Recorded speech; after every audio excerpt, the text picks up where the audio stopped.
उनका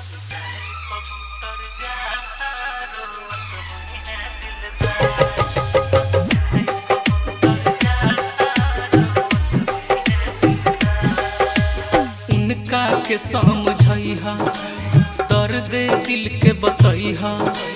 उनका के समझइहा, दर्द दिल के बतइहा। कहिहा कि बिछड़ी ना कबो दिल से तोहर प्यार। तनी चाहे कबूतर जा रोवत हुई है दिलदार। तनी चाहे कबूतर जा रोवत हुई है दिलदार।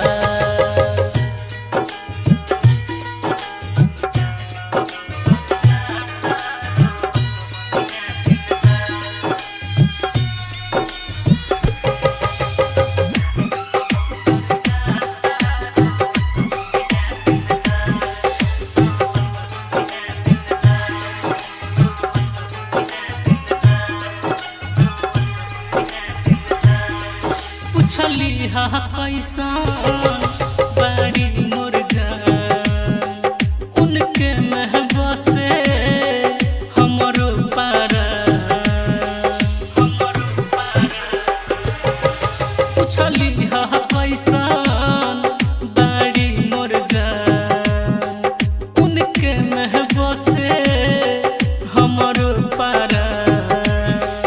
उ सुतल बड़ी की जागल की हमर तेरा में लागल। तुले आवह कौनो खबर, अब होत जे नइखे सबर।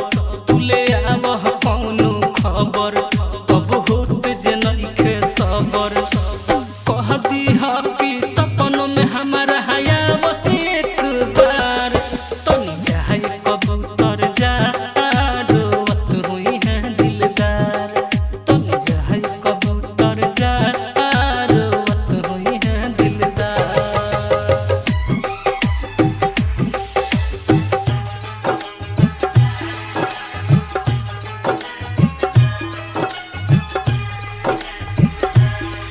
निंदियो ना हमरा अब आवता। खाना पीना ना अब भावता। निंदियो ना हमरा अब आवता। खाना पीना भी ना भावता। लग सिगुआ हो जाई पागल जब दिल उनके से लागल।